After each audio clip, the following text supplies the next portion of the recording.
एक गांव में हरिधर नाम का एक किसान अपनी बेटी संध्या के साथ रहता था।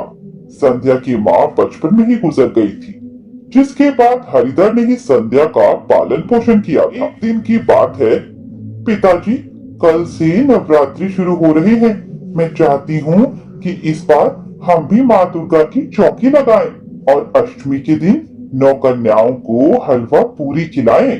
तो ठीक है बिटिया, तुम चौकी लगा लो, लेकिन पूजन के लिए हलवा पूरी कैसे बनेगा? घर में तो बिल्कुल भी अनाज नहीं। इसी सोच में हरिधर घर से बाहर चला जाता है। संध्या भी अपने कामों में लग जाती है। अगले दिन से शुरू हो जाते हैं। संध्या घर में चौकी लगा ले। संध्या और हरिधर पूजा करते हैं। पूजा करने के बाद संध्या हरिधर से कहती है, पिताजी, वो हलवा पूरी के लिए आपने कुछ पैसों का इंतजाम किया? नहीं बेटा, अभी तो नहीं हुआ। चल, मैं आज जाकर सेठ जी से कुछ पैसे उधार ले लूंगा। हरिधर सेठ जी के पास जाता। सेठ जी, मेरी बेटी ने इस बार माता की चौकी लगाई है। मेरी बेटी को अष्टमी के दिन 9 कन्याओं का पूजन करना है। अगर आप कुछ पैसे दे दें तो बहुत मेहरबानी होती सेठ जी। तेरी बेटी को पूजन करना है तो मैं क्या करूं? पहले पुराने लिए हुए पैसे दे, तभी तुझे दोबारा कर्ज दूंगा। वो सेठ जी, मेरे पास तो बिल्कुल भी पैसे नहीं है। नहीं है तो तुझे और पैसे उधार नहीं दूंगा। चल भाग यहाँ से। हरिधर चुपचाप घर आ जाता है, पर संध्या नहीं थी। वह उसे ढूंढने लगता है। संध्या, ओ संध्या, बेटी कहाँ है? थोड़ी देर बाद संध्या घर आती है। उसके साथ एक सुंदर सी लड़की आती है, जिसने लाल रंग का लहंगा पहना हुआ था। संध्या, ये कौन है? पिताजी, ये मेरी नई सहेली है। ये आज ही यहाँ आई है हमारे गांव का मेला देखने के लिए। अच्छा बेटा, तुम्हारा नाम क्या है और तुम कहाँ से आई हो? मेरा नाम त्रिकुटा है और मैं जम्मू से आई हूँ। अच्छा बेटा, यहाँ कितने दिन रुकोगी? 9 दिन, लेकिन मेरे पास अभी तक कहीं भी रुकने की जगह नहीं। तुम हमारे यहाँ ही रुक जाओ, मैं तुम्हें पूरा मेला दिखाऊंगी। त्रिकुटा उनके घर पर ही रुक जाती है। को वह मेला देखती है। तुम्हारे यहाँ का मेला तो बहुत अच्छा है। यहाँ माता रानी की कितनी अच्छी अच्छी मूर्तियाँ मिल रही हैं। त्रिकुटा एक दुकान से मूर्ति ले लेती है और दोनों घर आ जाती। इसी तरह 8 दिन बीत जाते हैं। अष्टमी से एक दिन पहले संध्या हरिधर से कहती है, पिताजी, कल मुझे कन्या पूजन करना है। आपको सेठ जी ने पैसे दिए? बेटा, यही बात मैं तुझसे कब से कहना चाह रहा था, पर नहीं कह सका कि सेठ जी ने पैसे देने से मना कर दिया। त्रिकुटा भी ये सारी बातें सुन रही। संध्या माता की चौकी के पास जाकर रोने लगती है। हे माता रानी, अब हम कन्या पूजन कैसे करेंगे? कोई रास्ता दिखाओ माँ, कोई रास्ता तो दिखाओ। थोड़ी देर बाद सब रात को सपने में संध्या को त्रिकुटा दिखती है और फिर वो माता रानी के रूप में बदल जाती है। संध्या की जब आँख खुलती है तो वह देखती है कि वहाँ नहीं है। वह अपने पिताजी को सारी बात बताती है। वह माता की चौकी के सामने रोने लगती है। हे माँ दुर्गा, आप सहेली बनकर मेरे घर आई और मैं आपको पहचान ही नहीं पाई। मैं मूर्ख यह भी नहीं समझ पाई कि त्रिकुटा आपका ही नाम है और जम्मू में आपका ही तो मंदिर है। फिर वह देखती है कि जहाँ त्रिकुटा सोई थी वहीं देवी माँ की मूर्ति रखी है, जो उसने मेले में ली थी, और उनके तकिए के नीचे बहुत सारे सोने के सिक्के पड़े हुए हैं। यह देखकर हरिधर और संध्या दोनों हैं। अगले दिन संध्या हलवा पूरी बनाकर कन्याओं का पूजन करती है। इसके बाद हरिधर उन पैसों से व्यापार कर लेता है, जिसमें उसे बहुत मुनाफा होने लगता है। दीनानाथ नाम के सेठ जी एक गांव में मिठाई की दुकान चलाते थे। उनकी मिठाई दूर दूर तक मशहूर। सेठ जी बहुत धनवान थे।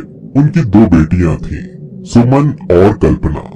सुमन बहुत तेज थी, जबकि कल्पना बहुत सीधी सादी लड़की थी। एक दिन सेठ जी ने अपनी दोनों बेटियों को बुलाया। बेटियों, तुम दोनों को मैंने बहुत लाड प्यार से पाला है। मैं तुम दोनों का विवाह करना चाहता हूँ, इसलिए मैंने अपने मित्र को बुलाया है। उनके 2 लड़के हैं, मैं उन्हीं से तुम्हारा विवाह करना चाहता हूँ। पिताजी, आपने सोचा है तो ठीक ही सोचा होगा। पिताजी, मैं अभी विवाह नहीं करना चाहती, आप मेरा विवाह बाद में कर देना। ये सुनकर सेठ जी को बहुत गुस्सा आता है। लेकिन तुम विवाह क्यों नहीं करना चाहती हो? मेरे लाड़ प्यार की वजह से तू बहुत बिगड़ गई है।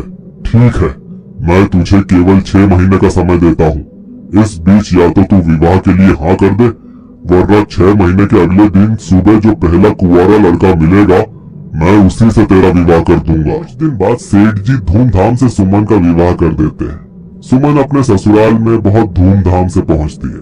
वहाँ उसका बड़ा स्वागत होता है। इधर सेठ जी कल्पना से बिल्कुल बात नहीं करते थे। वो केवल 6 महीने पूरे होने का इंतजार कर रहे थे। जिस दिन 6 महीने पूरे हुए, सेठ जी ने कल्पना को बुलाकर कहा, आज तुम्हारे 6 महीने पूरे हो रहे हैं। कल सुबह जो भी पहला आदमी मुझे मिलेगा, मैं उससे तुम्हारा विवाह कर। ठीक है पिताजी, जैसी माँ दुर्गा की इच्छा। अगले दिन सेठ जी ने जैसे ही अपने घर का दरवाजा खोला, सामने उनका माली पौधों को पानी दे रहा था। ये देखकर सेठ जी को अपनी गलत हुआ। उन्होंने सोचा कि मैं अपनी बेटी को एक माली को कैसे सौंप सकता हूँ। इससे पहले वे अपने वादे से पीछे हटते, कल्पना ने उन्हें अपना वचन याद दिलाया। ये नहीं हो सकता। पिताजी, अब तो यही मेरा भाग्य है, आप मुझे विवाह की आज्ञा दीजिए। यदि तू अपनी हठ नहीं छोड़ेगी तो इस घर के दरवाजे हमेशा के लिए तेरे लिए बंद हो जाएंगे। कल्पना उस माली को अपना पति मान चुकी और वो उससे विवाह कर लेती है और उसके साथ उसकी छोटी सी झोपड़ी में रहने लगती है। एक दिन सुमन कल्पना को बाजार में मिलती है। अरे सुनो, तुम अपने पति को मेरे घर काम के लिए भेज देना, हमारे बाग सूख रहे हैं। कैसी हो दीदी? मैं ठीक हूँ, लेकिन मुझे दीदी मत कहो, तुम एक नौकर की पत्नी हो। ठीक है, लेकिन मेरे पति कभी तुम्हारे घर पर काम करने नहीं आएंगे। वे अब पिताजी के घर में भी काम नहीं करते। मैं दुगने पैसे दूंगी। बात पैसों की नहीं, आत्मसम्मान की है। ये सुनकर सुमन अपने घर चली जाती है। कुछ दिनों के बाद नवरात्रि का पर्व आया। सुमन और कल्पना दोनों ने अपने घर को सजाकर माँ की चौकी सजाई। कल्पना सुमन के घर पहुंची। दीदी, मैंने कल माता का छोटा सा जागरण रखा है, आप परिवार के साथ आ जाना। मैं नौकरों के घर नहीं जाती, वैसे भी मैंने तुम्हें कहा था ना, मुझे दीदी मत कहा करो। कल्पना निराश होकर अपने घर चली जाती। 2 दिन बाद सुमन भी अपने आलीशान घर में माँ दुर्गा का जागरण रखती है। जब पंडित जी पूजा कराने आते हैं तो वे सुमन को, बेटी ये क्या, तुम्हारे सारे फूल तो मुरझा गए हैं, ये सारे फल सड़ चुके हैं, इस घी से माँ की जोत नहीं जल रही है, लगता है घी की जगह पानी भरा है, और तुमने जितने भक्तों को बुलाया था कोई भी नहीं आया। सुमन ये देखकर दंग रह जाती है। पंडित जी, ये सब सामग्री तो मैंने आज ही ताजा मंगाई है। बेटी, इसका मतलब है माँ तुमसे क्रोधित है, तुमने अवश्य कोई पाप किया है, याद करो। पंडित जी, मैं तो सच्चे मन से माँ की पूजा करती हूँ, व्रत भी रखती हूँ। माँ तुमसे क्रोधित है, ये जागरण कभी सफल नहीं हो सकता। कुछ देर बाद सेठ जी वहाँ आ जाते हैं। देखिए ना पिताजी, मेरी पूजा में दोष लग रहा है, माँ मुझसे क्रोधित है। बेटी, तूने और मैंने एक ही पाप किया है। माँ की सच्ची भक्त अपनी छोटी बहन का तूने अपमान किया था और उसके जागरण में ना जाकर, और मैंने भी उसे त्याग दिया था। लगता है उसी कारण माँ क्रोधित है। जब से कल्पना गई है, मेरी दुकान भी बंद हो गई है, निर्धन हो गया हूँ। सुमन ये देखकर रोने लगती है और वो अपने पिताजी के साथ कल्पना के घर पहुंच जाती है और उससे माफी मांगती है। दीदी, मैं तो नौकर की पत्नी हूँ, यहाँ आपके सम्मान को चोट पहुँचेगी। कल्पना सुमन के साथ जाती है। सुमन के घर सभी पूजा सामग्री पहले जैसी, दोनों बहनें मिलकर जागरण पूरा करवाती हैं। माँ की कृपा से कल्पना का घर धन धान्य से भर जाता है। एक गांव में मोहन और सपना अपने चाचा महिपाल और चाची कुसुम के साथ रहती थी। इन दोनों बच्चों के माता पिता का स्वर्गवास हो चुका था। महिपाल बच्चों को बहुत प्यार करता था, लेकिन कुसुम उनके साथ बहुत बुरा बर्ताव करती थी। एक दिन सपना घर के बाहर खेल रही। सपना, ओह सपना, कहाँ है तू? सारा दिन खेलती रहती है, घर का काम कौन करेगा? अभी आई चाची, घर का सारा काम तो मैंने कब से कर दिया। काम खत्म हो गया तो शाम के खाने की तैयारी कर, तेरे चाचा आते ही होंगे। तभी मोहन घर आ जाता है। क्यों रे, कहाँ घूम रहा था? कभी घर में भी बैठ जाया कर। चाची, मैं पास ही के दुर्गा माता के मंदिर में गया था। मंदिर जाने की क्या जरूरत थी? खेत में जाकर अपने चाचा का हाथ बटा लेता तो उन्हें कुछ आराम ही मिल जाता। चाची, अभी खाना खाकर चला जाऊंगा। खाना तो खत्म हो गया, अब शाम को ही मिले। मोहन भूखा ही खेत पर चला जाता है। सपना को ये बात अच्छी नहीं लगती। मोहन के जाने के बाद वह अपनी चाची के पास जाती है। चाची, आपने भैया से झूठ क्यों बोला? भैया भूखे ही चले गए। तू जरा सी लड़की मुझे झूठा बता रही है। आने दे आज तेरे चाचा को, या तो इस घर में तुम रहोगे या मैं रहूंगी। शाम को मोहन और महिपाल दोनों घर आते हैं। कुसुम महिपाल से शिकायत करती है, जिससे महिपाल दोनों को घर से बाहर निकाल देता है। मोहन और सपना रोते हुए रात को सड़क पर घूम रहे थे। भैया, अब क्या होगा? हम कहाँ जाएंगे? चिंता मत कर। तुझे याद है जब हम पर कोई भी मुसीबत पड़ती थी तब माँ क्या कहती थी? क्या कहती थी माँ? मैं तो बहुत छोटी थी, मुझे कुछ याद नहीं है। माँ कहती थी, माँ दुर्गा का सदा ध्यान करना चाहिए। माँ दुर्गा की शरण में रहने वालों पर कोई मुसीबत नहीं आ सकती। चल, माँ दुर्गा है। ये कहकर मोहन सपना को लेकर माँ दुर्गा के मंदिर पहुंच जाता है। रात को दोनों बच्चे भूखे प्यासे वहीं मंदिर में सो जाते हैं। सुबह जब पुजारी मंदिर का दरवाजा खोलने आते हैं तो उन दोनों को जगाकर पूछते हैं। मोहन पुजारी जी को सारी बात बता देता है। बेटा, वो बात तो ठीक है, लेकिन मंदिर में कोई तुम्हें रोकने नहीं देगा। पुजारी बाबा, हमें कुछ दिन यहाँ रहने दो। माँ की कृपा हुई तो कुछ दिन में हमें कोई न कोई ठिकाना मिल ही जाएगा। एक काम करो, पीछे मेरी कुटिया है, तुम दोनों वहीं रहो। जब तुम्हें कोई ठिकाना मिल जाए तब चले जाना। मोहन और सपना पुजारी जी की कुटिया में रोने लगे। मोहन सुबह मंदिर की सफाई करने लगा और सपना माँ दुर्गा के लिए फूल मालाएं बनाने लगी। समय बीत रहा था। एक दिन रात को मोहन को माँ दुर्गा ने सपने में दर्शन दिए और कहा, बेटा, तुम दोनों की सेवा से मैं बहुत प्रसन्न हूँ, लेकिन तुम्हें बहुत बड़े कार्य करने हैं। अपने माता पिता का नाम रोशन करना है। इसीलिए कल सुबह होते ही अपनी बहन को लेकर उत्तर दिशा की ओर चलते रहना। तुम्हें तुम्हारी मंजिल मिल जाएगी। मोहन ने आंख खोलकर देखा, वहाँ कोई नहीं था। सुबह मोहन ने पुजारी बाबा को सारी बात बताई। पुजारी जी ने उन्हें खाना और कुछ पैसे दे दिए। दोपहर के बाद मोहन और सपना बहुत थक गए। वे दोनों एक पेड़ के नीचे बैठकर खाना खाने लगे। तभी उनके पास एक भिखारी आया। मोहन ने अपने खाने में से आधा खाना उसे दे दिया। बेटा, तूने स्वयं भूखा रहकर मुझे खाना खिलाया है। आज मैं तुझे एक ऐसा मंत्र बताऊंगा जिसका जाप करके तू कोई भी काम करेगा उसमें सफलता अवश्य मिलेगी। बाबा, आपके पास ये मंत्र कैसे आया? तू ये मंत्र याद कर ले बस। याद है तुझे, माँ दुर्गा ने कहा था, उत्तर दिशा में जाने पर तेरा काम बनेगा। लेकिन आपको ये कैसे पता? तभी वे भिखारी हनुमान जी के रूप में प्रकट हो जाते हैं। बेटा, माँ दुर्गा की आज्ञा से मैं हमेशा तेरे साथ रहूंगा। ये कहकर हनुमान जी गायब हो जाते हैं। मोहन और सपना आगे एक गांव में पहुंच जाते हैं। वहां मोहन एक कपड़े की दुकान पर नौकरी कर लेता है और सपना सेठ जी के घर में घर का काम करने लगती है। कुछ समय बाद मोहन सेठ जी से कपड़े गांव में बेचने लगता है। मोहन के कपड़े हाथों हाथ बिक जाते थे। माँ दुर्गा की कृपा से मोहन एक दुकान भी खोल लेता है और जल्द ही उसकी दुकान बहुत अच्छी चलने लगती है। दोनों भाई बहन एक बड़ा सा घर भी है। उसी घर के सामने मोहन माँ दुर्गा का एक बड़ा सा मंदिर बनवाता है।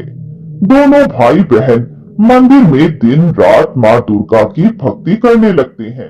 एक गांव में सपना अपने पति रामचंद्र के साथ रहती थी। सपना की सास कलावती बहुत तेज थी। सपना पसंद नहीं थी। एक दिन कलावती ने रामचंद्र से कहा, बेटा, तेरी बहू दिन भर केवल घर का काम करती है। इससे कह ये भी कुछ काम करे जिससे पैसा आए। तू अकेला कितनी मेहनत करेगा। रामचंद्र बिना कुछ बोले अपने कमरे में चला जाता है। यह देखकर कलावती गुस्सा हो जाती है। कलावती की ये बात सपना भी सुन लेती है। अगले दिन जब रामचंद्र अपने काम पर चला जाता है तो सपना अपनी सास से बात करती है। माँ जी, मैं भी काम करना चाहती हूँ। आप एक काम कीजिए, आस पड़ोस की औरतों से कह दीजिए कि मैं सिलाई बहुत अच्छी करती हूँ। जिससे भी कपड़े सिलवाने हो मुझसे सिलवा ले। कलावती सारे गांव में कह देती है। धीरे धीरे घर पर सिलाई का काम आने लगा। जितना भी काम आता था कलावती उसमें से चुपचाप आधे से ज्यादा पैसा खुद रख लेती और थोड़े से पैसे बहू को दे देती। माँ जी, इन कपड़ों को सीकर तो कुछ भी नहीं बचता। गांव वाले हमें नया जानकर कम पैसे देते हैं। जितने पैसे आते हैं वे तो इन्हीं कपड़ों को सीने में खर्च हो जाते हैं। सपना ये नहीं जानती थी कि उसकी सास बहुत ज्यादा पैसे रखकर उसे थोड़े से पैसे दे देती है। ठीक है, तू काम नए नए काम में नुकसान उठाना पड़ता है, बाद में देख लेंगे। सपना माँ लक्ष्मी जी की भक्त थी। वह दिन भर मेहनत से काम करती और रात में माँ लक्ष्मी की भक्ति करती थी। एक दिन सपना रात को बैठकर माँ लक्ष्मी का ध्यान कर रही थी। तभी उसकी आंखों से आंसू बहने लगे। उसने माँ लक्ष्मी से कहा, माँ, मैं और मेरे पति दिन रात इतनी मेहनत करते हैं, फिर भी हमेशा हम परेशान रहते हैं। आप ही बताइए क्या करें। इसी तरह बातें करते करते सपना सो जाती है और अगले दिन उठकर अपने काम में लग जाती है। अगले दिन जब सपना सिलाई कर रही थी तभी एक छोटी सी लड़की उसके पास आती है। क्या आप मेरे कपड़े सिल देंगी? पर मेरे पास पैसे नहीं हैं। ए लड़की, पहले पैसे लेकर आ, फिर बात करना। कोई बात नहीं माँ जी, मैं खाली समय में सिल दूंगी। कितनी प्यारी बच्ची है, इसे मना मत कीजिए। काम का नुकसान नहीं होना चाहिए। रात को जब तू पूजा करती है तब सिलना इसके कपड़े। कलावती रात को बैठकर कपड़े सिल देती है। अगले दिन वह लड़की आई तो उसने कहा, आपने तो बहुत सुंदर कपड़े सिले हैं। मेरे पास आपको देने के लिए पैसे तो नहीं हैं, लेकिन ये मिट्टी का घड़ा है। इसे आप रख लीजिए। इसे संभाल कर रखना और आपके पास जितने भी पैसे आए उसमें से कुछ इसमें रख देना। सब करने लगी। उसके पास जितने भी पैसे बचते उसमें से कुछ वह घड़े में डाल देती थी। एक दिन सपना रात के समय सिलाई कर रही थी। तब कलावती ने कहा, बहू, रात को क्या कर रही है? माँ जी, लक्ष्मी जी के लिए चुनरी बना रही हूँ। कल मंदिर में चढ़ाने जाऊंगी। अगले दिन सपना चुनरी लेकर मंदिर की ओर चल देती है। रास्ते में वही लड़की मिलती है। अरे, ये तो बहुत सुंदर चुनरी है। आप मेरे लिए लाई हो क्या? नहीं बेटी, ये तो मैं माँ लक्ष्मी के लिए लाई हूँ। तुम्हारे लिए ऐसे ही बना दूंगी। नहीं, मुझे तो यही चाहिए। आप ये मुझे दे दीजिए। समझ लेना, माँ लक्ष्मी को दे दी। सपना के बहुत समझाने पर भी वे नहीं मानी और सपना से चुनरी लेकर चली गई। सपना मंदिर में पूजा करके वापस आ। शाम को उसने उस घड़े में कुछ पैसे डाले तो घड़े में से आवाज नहीं आई। माँ जी, घड़े में जब भी सिक्के डालती थी घड़े से सिक्कों की आवाज आती थी। आज आवाज नहीं आई। देख ले, कोई सिक्के नहीं ले गया। सपना ने घड़ा खोला तो देखा घड़ा सोने के सिक्कों से भरा है। उसे विश्वास नहीं हुआ। वे माँ लक्ष्मी के सामने। माँ, ये क्या चमत्कार है? इसमें तो थोड़े से सिक्के थे, फिर इतना धन कहाँ से आया? तभी सपना ने देखा माँ लक्ष्मी की मूर्ति वही लड़की चुनरी ओढ़े दिखाई दी। सपना रोने लगी और उसने कहा, माँ, आप स्वयं मेरे घर आई और मैं आपको पहचान न सकी। मुझे माफ कर दीजिए। इसके बाद सपना, उसकी सास कलावती और रामचंद्र तीनों माँ लक्ष्मी की दिन रात पूजा करने लगे। सपना का सिलाई का काम बहुत अच्छा चलने लगा।